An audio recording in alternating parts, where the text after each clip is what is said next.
The microphone had been humming for 11 seconds before anyone noticed it was on. That was how long it took.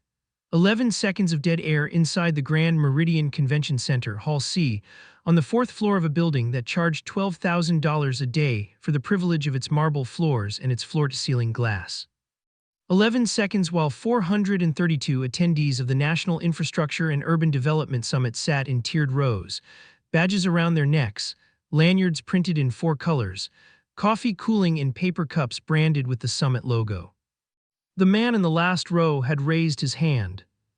Not urgently, not with the sharp, performative jab of someone who wanted to be seen.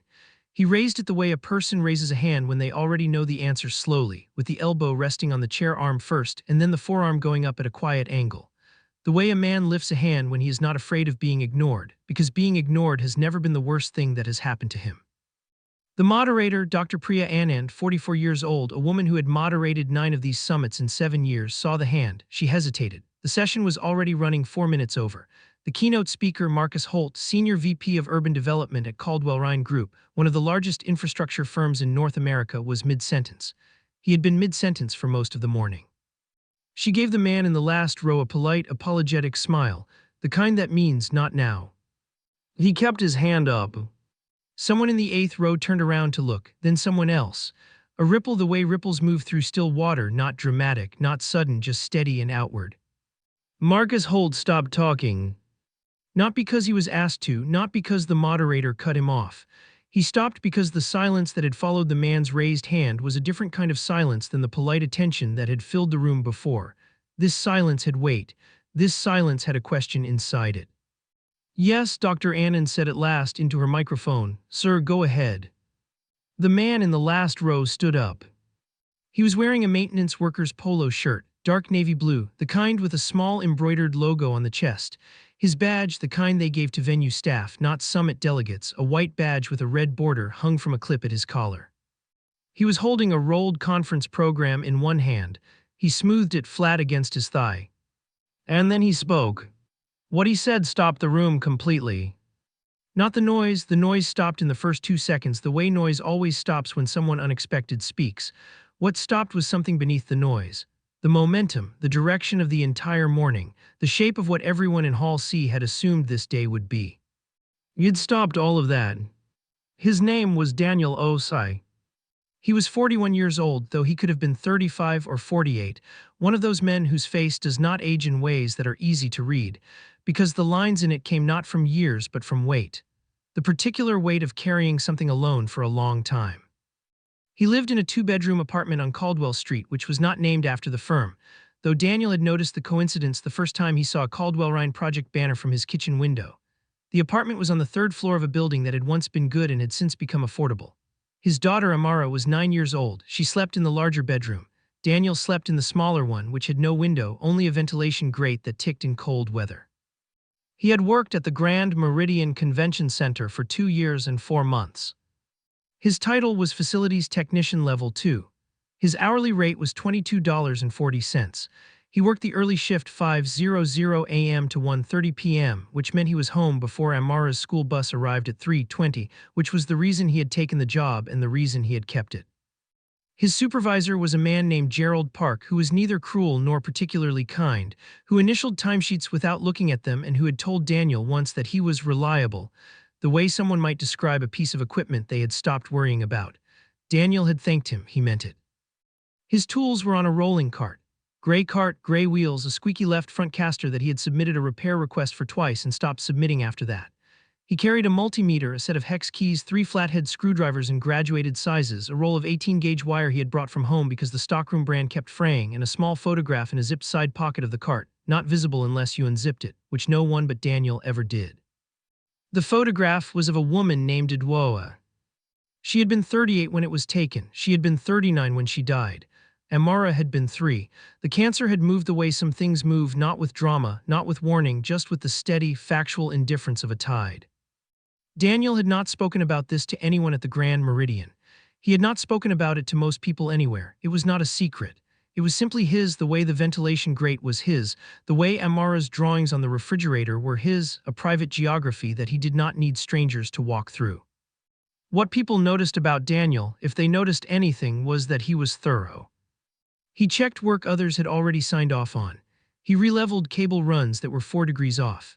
He found a slow gas leak in the Hall B kitchen 3 weeks before anyone else would have caught it by smell and confirmed it with the meter, and wrote it up on a standard form without telling the story of finding it to anyone who hadn't asked. Gerald Park had asked, Daniel had told him briefly. Gerald had nodded and initialed the form. There was a watch on Daniel's left wrist. It was a Casio, the kind that cost $40 and lasted 30 years if you didn't lose it. The crystal was scratched on the right side from a job 2 winters ago before the Grand Meridian when he had been working a demolition-adjacent assessment on a site in the warehouse district. He could have replaced the watch. He hadn't.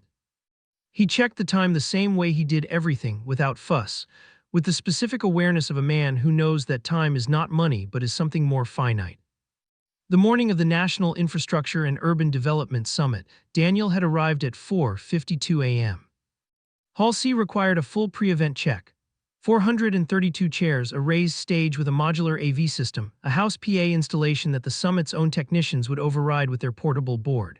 He was responsible for the fixed systems, the house speakers, the emergency lighting, the HVAC zones for the room, and the power distribution panel behind the staging scrim at stage left. He had started at the panel. The power distribution for Hall C ran through a junction box that had been installed in 2019 and was, in Daniel's professional assessment, though he never would have used that phrase to anyone at the Grand Meridian, not adequate for the load the summit was planning to draw. He had flagged it 3 weeks ago. He had written the flag on a standard facilities report Form F7 and submitted it to Gerald Park, who had passed it to the building's outsourced electrical contractor, who had passed it back to the convention center's events coordinator with a note that said the current setup was within specification. Within specification, the phrase of people who have not yet seen what happens at the edge of specifications. Daniel had read the note. He had not said anything further. He had pulled the load sheet from the summit's advanced technical writer, which the events office had left in the facilities team's shared folder, probably not intending the facilities team to read it, but leaving it there all the same. He had done the arithmetic on a piece of scratch paper that he kept in his breast pocket, folded in quarters. The arithmetic was not complicated, the conclusion was. He had resubmitted Form F7 the following week, with the arithmetic attached. The contractor had not responded. Gerald Park had said, "I'm sure they've got it covered, Dan." Daniel had nodded. He had kept the scratch paper. On the morning of the summit, having completed his pre-event check and found everything in the status it was in, the panel loaded to 84% of rated capacity before the summit's mobile AV board was even powered up. He had done one more thing. He had stayed. His shift ended at 1:30 p.m. He had requested no overtime. He had made no announcement. He had moved his cart to the service corridor behind Hall C, taken a seat on an upturned equipment case, and eaten the lunch he had packed: 2 boiled eggs, a bread roll with butter, and a thermos of tea. And then, when the Hall C doors opened to attendees at 8:45 a.m., he had walked inside, badge on his chest, and taken a seat in the back row. He had the conference program because it had been left on a chair in the corridor. He had smoothed it flat and read it while the room filled. He had found the session he was looking for. He had folded the program to that page. He had waited. He was patient in the way that people are patient when they have decided on something, and the only variable is timing. The session was called Next Generation Infrastructure, Public-Private Partnerships in Urban Redevelopment. The keynote speaker was Marcus Holt, Senior VP of Urban Development, Caldwell-Ryne Group. Daniel had heard of Marcus Holt. He had never met him. He had read his work, not his keynote summaries or his press releases, but 3 papers published between 2017 and 2021 in a journal called Infrastructure and Society, one of which contained a foundational load distribution methodology that Daniel knew from experience was being applied incorrectly to a specific class of building. He had been sitting in the back row for 40 minutes before he raised his hand. What Daniel said in full when he stood up in the back row of Hall C was this: "The load distribution model in the Meridian Basin proposal is going to fail." 6 seconds of silence. Marcus Holt turned to look at him. Holt was 52, silver at the temples, the kind of handsome that comes from confidence in good suits rather than features. He had the expression of a man who had not been interrupted in professional settings in quite some time. "Excuse me," Holt said. "The Phase 2 load distribution model," Daniel said. "The one you referenced on slide 14, it's drawing on the 2017 framework. That framework was recalibrated in 2022. The version you're using underestimates lateral stress transfer in mixed-use structures by between 11 and 17%. In a basin geography like Meridian, with the water table variance you're working with, that's not a margin, that's a failure mode. Nobody laughed. This was the first sign. In rooms like Hall C, when someone from the maintenance staff speaks about load distribution models and failure modes, the usual response is the polite, collective movement of attention, the slight turns away, the subtle signals of this isn't something we need to take seriously. It is not unkind, usually. It is simply the muscle memory of hierarchy. Nobody moved. Marcus Holt said, and you are? Daniel Osei, I work here. He touched his badge briefly. I've read your 2021 paper. The framework you built it on was good work. The 2022 recalibration changed the constants you used in section 4. Someone in the fourth row opened a laptop. Someone else was already on their phone. Dr. Priya Anand, who had been holding her moderator cards with both hands, set them down on the lectern. Holt said, you read the infrastructure and society paper. Oh, yes. Which section? 4 through 7, the lateral stress modeling, and the appendix on substratum variance. Holt looked at him for a long moment, the kind of look that is doing calculation, not dismissal. Come up here, Holt said. Daniel shook his head once gently. I don't need to come up there, you have the slides, slide 14. The coefficient in the second formula, the one marked K's, should be 1.34 using the 2022 recalibration. You have 1.19. Someone had pulled up the slide on their screen. Then someone else. The coefficient was 1.19.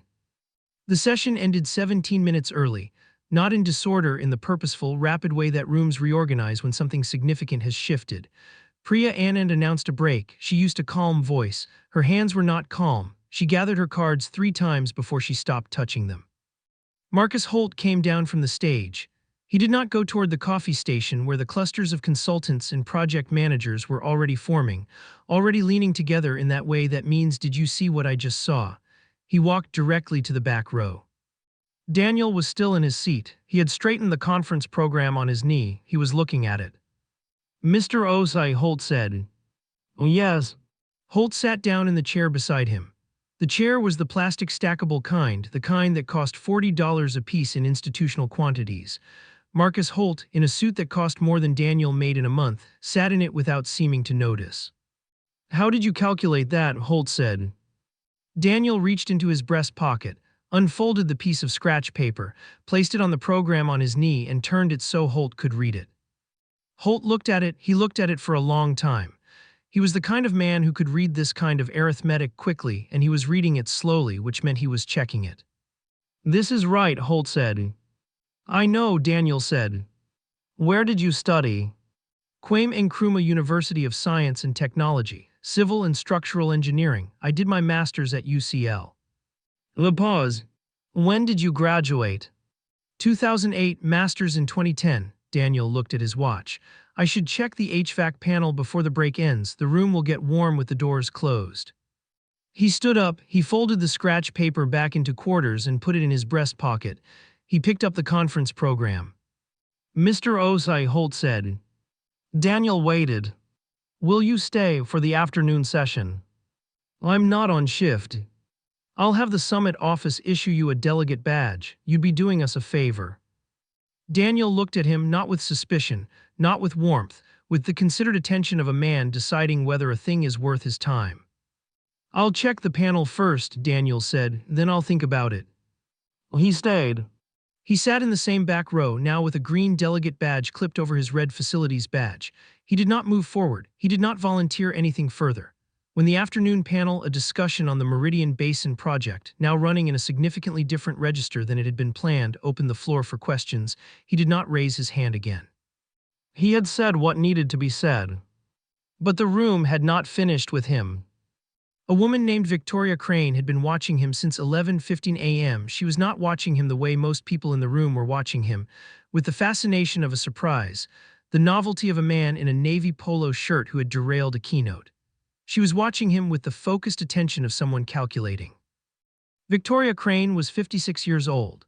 She was the CEO of Aldervane Capital, a private infrastructure fund with $4.2 billion in managed assets and a 34% stake in the Meridian Basin Consortium, the same consortium whose Phase 2 proposal Daniel had just described as containing a failure mode.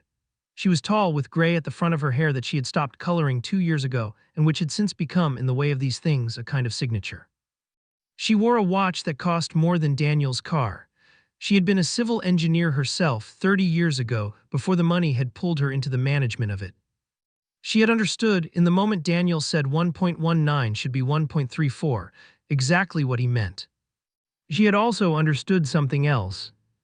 If the Phase 2 proposal was structurally unsound and was proceeding as it was, with permits already filed and groundbreaking scheduled for March 14, 11 weeks away, then Aldervane Capital had a problem.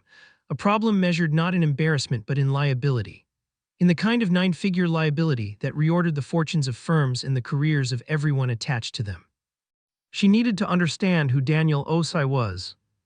She asked her assistant, a young man named Felix Huang who was sitting 3 rows ahead of her, to find out. Felix was thorough. Within 40 minutes, while Daniel sat in the back row and the afternoon panel recalibrated itself around a structural error that nobody on stage had caught, Felix had pulled Daniel's professional history. He had found the civil engineering degree, the UCL Masters, the 7 years with an international infrastructure firm called Boutengmarsh Associates, where Daniel had risen to senior structural consultant and had been listed as primary author on 2 project reports in Ghana and 1 in Malaysia. He had found the 2013 gap, the return to the UK, the subsequent decade that did not fit the decade before it. He had found, through a professional database, Adwoa Osai, née Mensah, died 2015. He had found the daughter. He had done the arithmetic, the humankind, and understood it. He brought the information to Victoria Crane at the afternoon break. She read it. She looked at Daniel across the room, who was standing at the service door talking to Gerald Park about the HVAC. She folded the printout and put it in her jacket pocket. The man who had a problem with Daniel Osai was named Richard Carver. He was 44 years old. He was senior project director at Caldwell-Ryne Group, 1 level below Marcus Holt, and in his own self-assessment significantly more effective than Holt in the ways that mattered. He was the one who had overseen the Meridian Basin Phase 2 proposal. He was the one who had approved the 2017 framework when his structural team had flagged the 2022 recalibration as requiring review. He was the one who had written, approved, proceed on that flag, and moved on to the next item in his inbox. He had understood, at slide 14 of the morning keynote, what Daniel's intervention meant. He understood it precisely. This was not a misunderstanding, not a technical nuance, not an ambiguity that could be reframed in a conference call. This was a load calculation that was wrong. This was wrong in a way that had been flagged internally. He had the flag in his files, and that had been overridden by his own approval. There was going to be a question, once the engineers got into this properly, of when the error was known and by whom. Richard Carver was not a stupid man. He was, however, a man who had learned that problems rarely disappear but can sometimes be reframed, and that the most effective way to reframe a problem is to provide a compelling alternative explanation for how it arose. He went looking for the conversation between Daniel and Marcus Holt at the back of the room. He found Daniel's facilities cart in the service corridor. He found Gerald Park, who he spoke to briefly, learning Daniel's name and title. He found on his phone the attendee list. Daniel was not on it, of course, but the staff roster that the convention center had provided was in the summit's documents folder, and Daniel's name was on it. He had what he needed. He made 2 calls. The first call was to the convention center's events director, a man named Stephen Ockhaffer, who he told, without raising his voice and with the tone of someone relaying an obvious procedural concern, that one of the facility's staff had been sitting in the delegate session without authorization, had interrupted the keynote speaker, and had made technical claims that were causing significant disruption to an important event. The second call was to Marcus Holt. He didn't tell Holt anything that wasn't true. He told Holt that the coefficient issue had been identified before the summit by Caldwell-Ryne's own structural team and was already under internal review.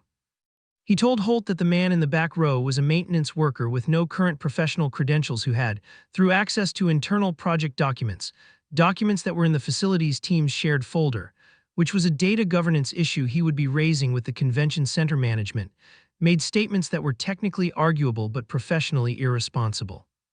He did not say, "I flagged the error and approved it anyway." He said, "It's under control." He sent Holt a document while they spoke. The document was a memo dated 2 weeks ago from Caldwell-Ryne's internal structural review team, which noted the 2022 recalibration and described it as a factor to be assessed in Phase 3 modeling. The memo had been written 2 weeks ago. It had been written 2 weeks ago because Carver had written it 2 weeks ago, backfilled, after Daniel raised his hand and before the afternoon session ended. The metadata on the document would have told the real story. Carver knew this. He also knew that nobody in the next 6 hours was going to check document metadata.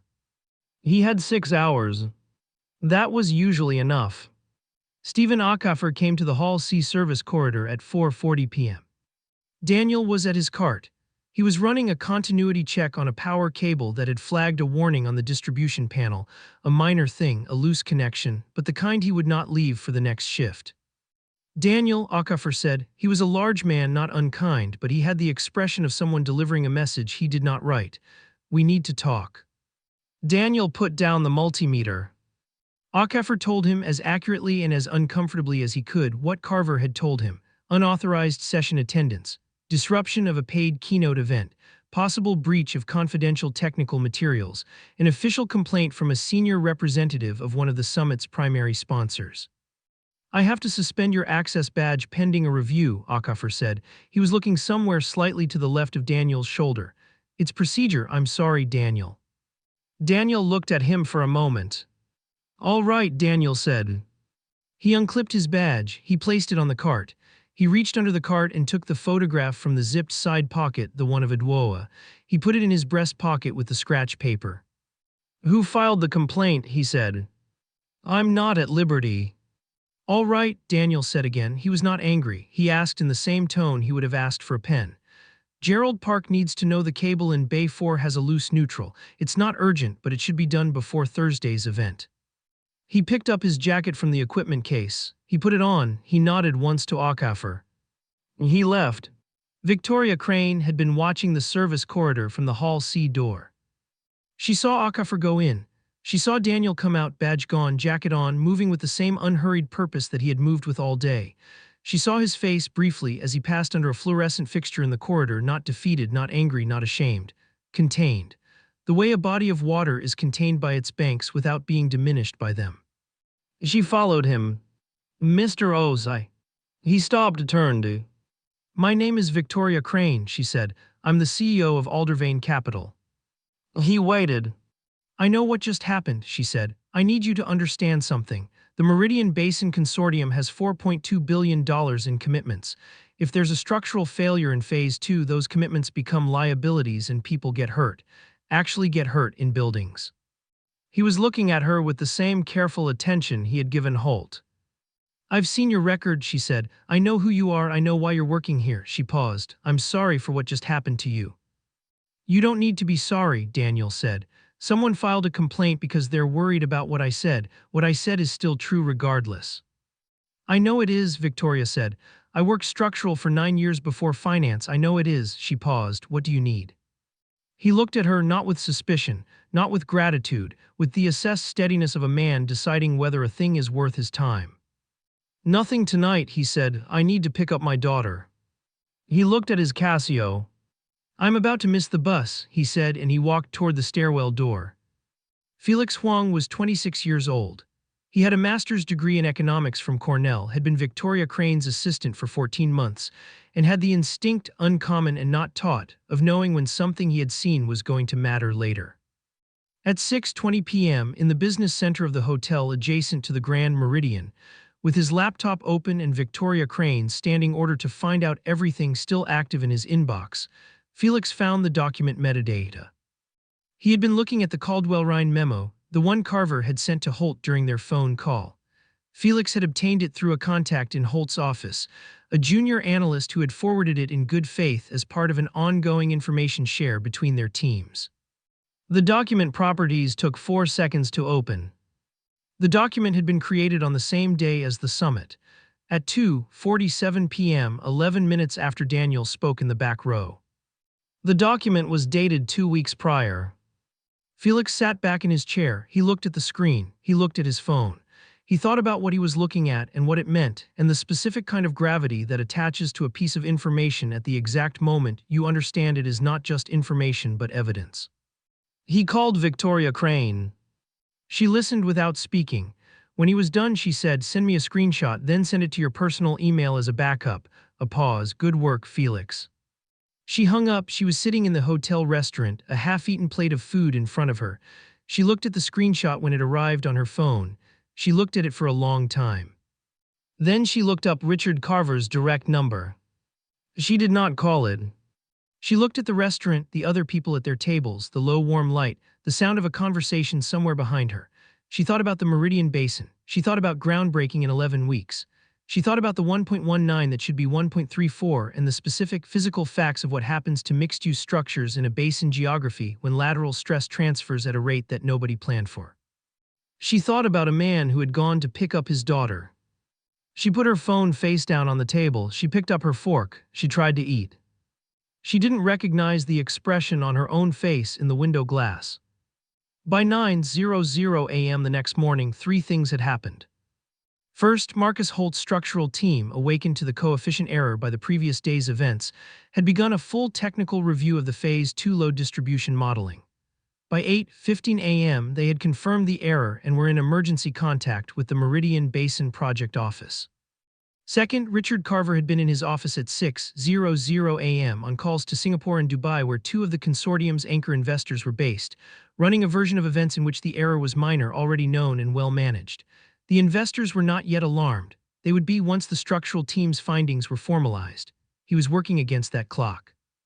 Third, the backchannel at the summit had done what backchannels always do. It had moved. Four people who had been in Hall C the previous afternoon had spoken to four other people who had not been there.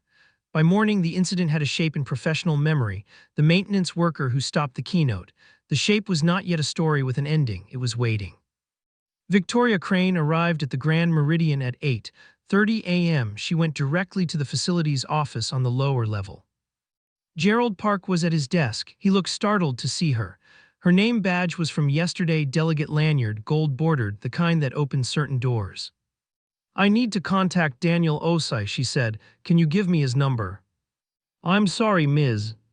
Crane, Victoria Crane." She put a business card on his desk. "It's important. It concerns a structural safety matter related to the event yesterday."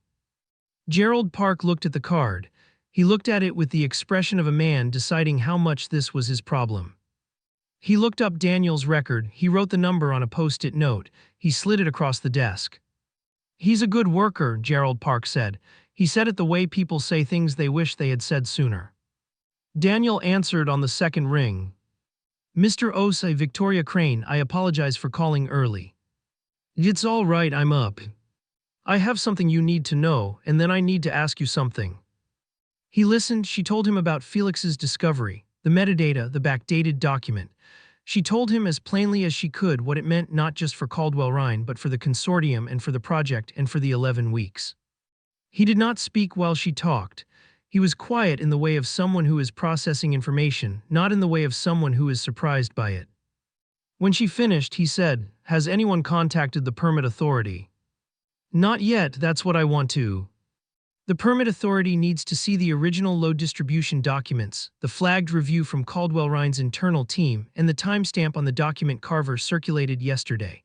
In that order, the permit authority has a structural review division. They can put a hold on the groundbreaking while it's resolved. "Yes," Victoria said, "I know. I need someone who can walk them through the technical case, someone whose credentials hold up." La pause. "I don't have current professional registration," Daniel said. "Your master's and your Boteng Marsh record hold up, and I have people who can provide professional sign-off once the calculation is verified. I need someone who can do the calculation." Another pause, shorter. "All right," Daniel said. "I can pay you." "Not necessary," he said. "I need to drop my daughter at school. I can be there at 9:15. "I'll have coffee," Victoria said. She heard before he hung up the distant sound of a child's voice asking something, and his voice, quieter, briefly warm, answering it. Then the line closed. The permit authority for the Meridian Basin project was the Metropolitan Planning and Infrastructure Commission, offices on the 7th floor of the Thornton Building, 18 blocks east of the Grand Meridian. At 10:30 a.m. on the second day, a meeting took place in Conference Room 7C of the Thornton Building. Present, Victoria Crane and Felix Huang representing Aldervane Capital. Two structural engineers from a firm called Perk Associates, retained by Victoria overnight and flown in from Chicago. A senior review officer from the Commission's structural division, named Anne Llewellyn, 51 years old, who had spent 22 years reviewing exactly this kind of case and who had, when Felix had called her the previous evening with the preliminary information, said, "I'll be there at 10. And Daniel Osei in a different jacket from the day before, clean, pressed, his Casio on his wrist. He had brought a laptop. He had in the previous 3 hours prepared a presentation that contained the corrected calculations, a comparison of the 1.19 and 1.34 coefficients and their downstream effects on the Phase 2 structural model, and a projected range of failure probabilities given the basin geography and water table conditions in the Meridian site. He presented it without drama. He stood at the projector, not at the table, and he walked through the numbers the way he walked through everything, methodically, without ornamentation, with the particular authority of someone who understands what they are looking at and knows that understanding is the only credential that matters at the level they are operating at. Anne Llewellyn asked 12 questions. He answered all 12. The Perk engineers asked 8. He answered 7 and deferred on 1, a specific soil compaction variable he said he would need the site survey data to confirm precisely. Felix produced the document metadata on his screen. Anne Llewellyn looked at it. She said nothing for 38 seconds. "We'll issue a hold on the groundbreaking pending full structural review," she said. "I'll need the corrected calculations in a formal submission signed by a registered PE." She looked at Daniel. "Your calculations will be the basis," she said. "The Perk engineers can provide the sign-off," Daniel said. "That's their function, I'm providing the math." Llewellyn nodded. "That's correct, that's how it works." She gathered her papers, she stood, she looked at Daniel for a moment. "You worked at Boteng Marsh," she said. "Oh yes. I reviewed their Accra Waterfront Project, 2011. I was on that project." "I know," she said. "I know because the report was the best structural documentation I reviewed that year. I wondered who wrote it." She paused. "Now I know." She left. Word reached Richard Carver at 11:45 a.m. It came from the consortium's legal counsel, who had been contacted by the Commission's office, who had processed Anne Llewellyn's hold order with the speed of offices that understand the specific urgency of structural safety. It came with the information, delivered professionally, without editorializing, that the hold was based on calculations provided by a structural engineer whose work was being supported by Aldervane Capital. Carver did not immediately understand. Then his counsel said the name. Carver was at his desk. He had a view of the city. He looked at it for a moment, the glass and steel of it, the geometry, the distances. He called his attorney. He did not call Marcus Holt. Marcus Holt called Victoria Crane. He found out in that conversation the full shape of what Daniel had done. He found out in the same conversation the full shape of what Carver had done, the backdated memo, the complaint to the convention center, the attempt to frame Daniel's intervention as unauthorized access to confidential materials. Holt was quiet for a long time after Victoria spoke. "He got fired," Holt said. "The maintenance worker, Osei, they pulled his badge." "Yes," Victoria said. "Because Carver called the events director." "Oh yes." "While Carver knew the calculation was right." "Oh yes." Another long pause. "Where is he now?" Holt said. "He went home," Victoria said. "He said he had to be there when his daughter got back from school." Holt looked out of his own window, in his own city, in the building with his name on his parking space. "I need to meet with him," Holt said. "He'll meet with you," Victoria said, "but he'll set the terms." The meeting took place the following morning at 8:00 a.m. Not in a boardroom, not in the Grand Meridian. In the cafeteria of Amara's school, which was 3 blocks from Daniel's apartment, because Daniel had suggested it and Marcus Holt had agreed to it without hesitation. Holt arrived in a car he drove himself. He wore a suit that was slightly less impressive than the one from the summit. He ordered a coffee from the canteen counter. He sat down across from Daniel, who was already there, who had already dropped Amara at her classroom and who was drinking tea from a paper cup. "I want to be direct," Holt said. "All right." Carver acted alone. What he did's the complaint, the backdated memo, that's not something I knew about or sanctioned. I want you to know that. Daniel looked at him. "I believe you." Holt seemed briefly surprised by how simply it was said. The commission hold is the right outcome, Holt said. We need to correct the modeling. I want Caldwell-Ryne to lead that correction with your calculations as the foundation. I want your name on the corrected submission. I'm not registered, Daniel said. I know we can work with the PERC sign-off, but I want your name in the acknowledgments, not buried first line. Daniel looked at his tea. Carver, he said. He's been placed on administrative leave pending our internal review. The legal situation will determine what comes next. He knew the error was flagged, Daniel said. It was not a question. Yes, we've found the original flag in our system. His approval override is timestamped. A pause. I'm sorry. You don't need to apologize to me, Daniel said. The apology that matters is to the commission and to whoever would have been in those buildings. Holt nodded. He looked at his coffee. He looked up. Will you come back, he said, not to Caldwell-Ryne, to the industry, to this work we need. He stopped himself, started again more carefully. I need people who will stand up in the back row. Daniel was quiet for a moment. I'll come back, he said, but on my terms. Name them, Holt said. Daniel named 3. First, his name on the corrected submission, as Holt had offered, but also in the formal communication to the commission, not just the technical document. Second, a written statement from Caldwell-Ryne to the Grand Meridian Convention Center, clarifying that his attendance at the summit session was not unauthorized access but a legitimate technical intervention in a public forum, and that the complaint against him had been filed under false pretenses. He wanted his employment record corrected. Third, the structural review framework he had outlined, the complete recalibration of Phase 2 using the 2022 constants, to be made publicly available on the Commission's technical registry, attributed to the PERC engineers and to his own calculations, so that any other firm working with the same 2017 framework in similar basin geographies would have access to the correction. Not money, not a title, not a position. Those 3 things. Holt listened to all 3. He did not negotiate. Done, he said, all 3. Daniel picked up his tea. Then I'll start Monday, he said. Holt looked at him. He wanted to say several things. He chose one. Can I ask you something? Daniel waited. Why the maintenance job you could have, he stopped. My daughter was 3 when her mother died, Daniel said.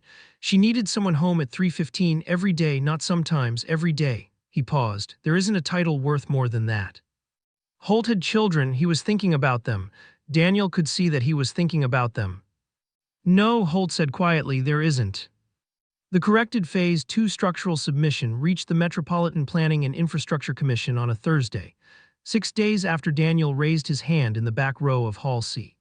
It was 214 pages. The first line of the acknowledgments read, "The corrected load distribution methodology in this submission is based on calculations originally prepared by Daniel Osai, Civil and Structural Engineer, BSc KNUST, MSc UCL."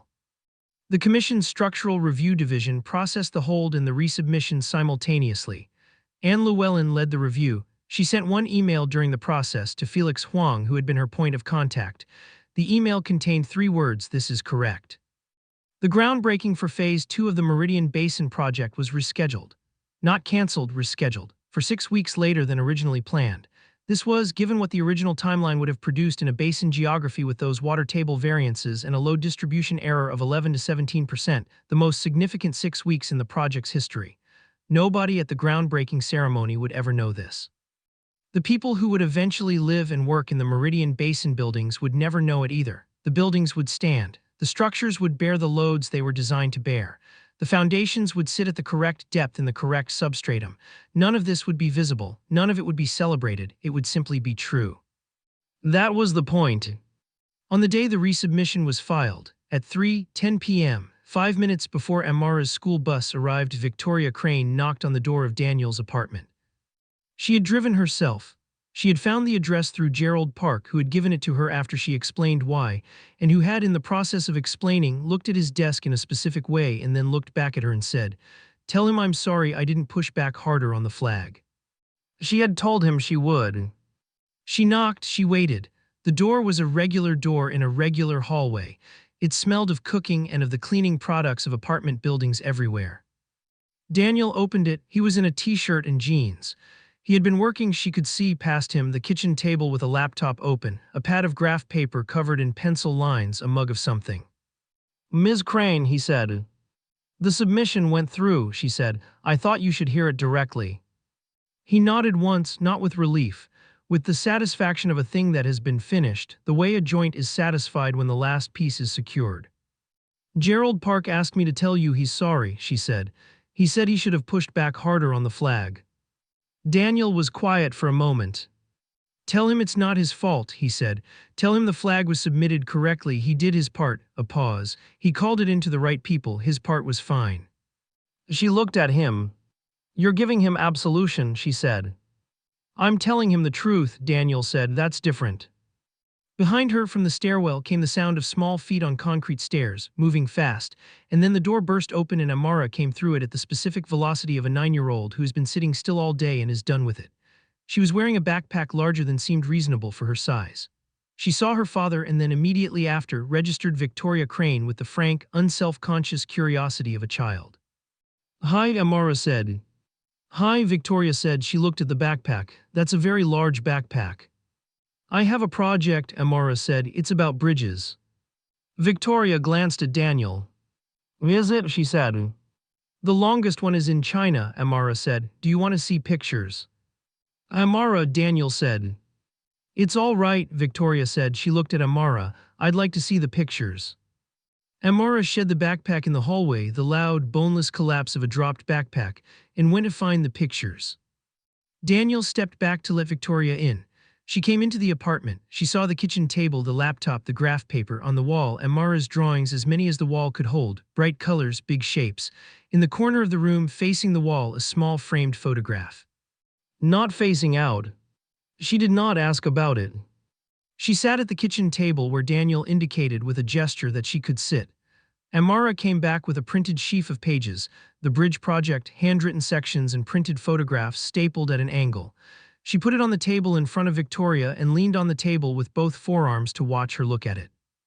Victoria looked at it. She turned the pages carefully. She read the handwritten parts. "You spelled suspension correctly," she said, "and that's hard."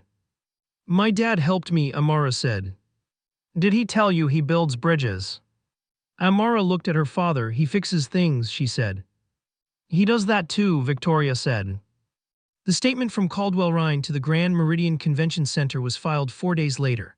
Stephen Akafer received it by email, read it, and forwarded it immediately to Gerald Park. Gerald Park brought it to the HR director. The HR director looked at the document metadata, a habit that had become general in the building since the summit, confirmed it was current, and processed the correction to Daniel's employment record. The correction noted that Daniel's attendance at the summit session had been voluntary and non-disruptive, that the complaint filed against him had been submitted in error, and that his facility's access and employment status were fully reinstated. Nobody in HR had ever written the specific sentence required to say that a maintenance worker who interrupted a keynote to correct a structural coefficient was actually in the right. They wrote it. It took 3 drafts. Gerald Park put a copy of the corrected record in Daniel's file. He also put a note in on a separate sheet in his own handwriting. The note said, "Reliable is an understatement. GP." He put the note in the file, closed it, and went back to his day. The public moment came on a Tuesday. Marcus Holt had arranged it. He had asked Daniel if this was necessary, and Daniel had said, "That's your decision, not mine." Holt had taken that to mean yes. It took place in Hall C of the Grand Meridian Convention Center at 11:00 a.m. during a working session that Holt had organized for the Meridian Basin Consortium's technical teams and the Commission's review division. 41 people, working engineers and project managers and Commission staff, seated in the same tiered rows that 432 people had filled 11 days before. Holt stood at the front of the room. He was not presenting, he was speaking. He said, 11 days ago, a man sat in the back row of this room and said something that needed to be said. He said it quietly, accurately, and at cost to himself because someone in our organization responded to what he said by trying to erase him. A pause. What he said was right. The way he was treated was wrong. I am responsible for the organization that did that to him, and I am responsible for saying so in this room publicly. He looked at the room. He did not look at Daniel, who was seated not in the back row this time, but in the second row, in the seat he had been given as a technical consultant on the resubmission team. The corrected Phase 2 submission is the work of many people, Holt said. The PERC engineering team, the Commission's structural division, Aldervane Capital's support. He paused. And Daniel Osai, who did the calculation, and who will be acknowledged as the origin of that calculation in every document this project produces from this day forward. He said it to the room. Not to Daniel, to the room. There was a brief moment of quiet. The specific quiet of people who are absorbing something, not applauding it, because the thing doesn't call for applause, it calls for acknowledgement. The quiet was the acknowledgement. Daniel looked at the front of the room. He was not moved by it, or rather, he was moved by it in the way that people are moved by things being right after they have been wrong, which is not dramatic. It is simply the settling of something, the weight redistribution, the click of the joint when the last piece is secured. He looked at his watch. He went back to work on a Monday. Not to the Grand Meridian. To a consulting desk in the PERC Associates office, temporary and project-specific, a contracted role for the duration of the Meridian Basin structural correction, 3 months as it turned out. 3 months in which he sat at a desk with a view of a different part of the city and produced the calculations that other engineers signed. He did not mind this. He had never needed his name on the outside. He was home every afternoon before the school bus. The Casio was still on his wrist. The photograph of Edwoa stayed in his breast pocket on the days he worked, and on the kitchen counter facing out on the days he was home. He had submitted through the Commission's technical registry the corrected load distribution framework as a publicly available reference document. The registry gave it a catalog number. It would not be famous, it would be used. Engineers in 7 cities over the next 4 years would pull it from the registry and apply it to projects in similar geographies, and those projects would stand correctly, and the people inside them would never know why. This was, in the precise and uncelebrated way of structural work, the point. Amara finished her bridge project on a Sunday. She presented it to her class on a Monday. She got a B+. The teacher's note said, "Excellent research. Spelling of cantilever needs work." She brought it home and put it on the refrigerator. Daniel looked at it for a moment, standing in the kitchen, still in his jacket, the Casio on his wrist, 3:47 p.m. on a Tuesday. The kitchen smelled of the groundnut soup he had started that morning and left on low, the smell that Edwoa had loved and that Amara had grown up loving without knowing why, only knowing that it smelled like home. He hung up his jacket, he washed his hands, he stirred the soup. From the other room came the sound of Amara doing homework, talking to herself slightly, the way she did when she was working through something, the low, rhythmic murmur of a mind engaged. He could not hear the words. He didn't need to. He stirred the soup. Outside, through the kitchen window, a Caldwell-Ryne project banner was visible, not the Meridian Basin one, a different project, something downtown. Orange text on a blue ground. He looked at it for a moment absently, the way you look at things that have become part of the furniture of the view. Then he looked back at the soup. The caster on the facilities cart he had heard from Gerald Park had finally been fixed. New wheels, smooth roll, no squeak. He had mentioned it by way of update in a brief text. Daniel had written back, "Good, thanks for letting me know." He had put his phone down and stirred the soup. The structures would stand.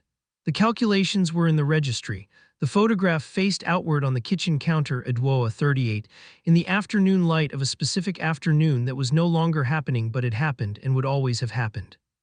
Amara came into the kitchen. "Is it ready?" "10 minutes, he said." She leaned against the counter. She was at the height where she could lean against the counter and look at the soup, which she did, with the meditative attention of someone deciding how hungry they are. "Dad," she said. "Oh, yes." "My teacher said cantilever is hard to spell." "Oh, it is. Can you make it easier?" "No," he said, "you just have to learn it." She considered this. "Okay," she said, and went back to the other room. He stirred the soup. 10 minutes later, he served it. They ate together, the two of them, at the kitchen table with the graph paper moved aside and the laptop closed, with the project report on the refrigerator and the photograph on the counter and the Casio face-up beside Daniel's bowl, because he always put it there when he ate, always had. It was not a story that ended. It was a life that continued. That was the whole of it, that was all of it. That was enough.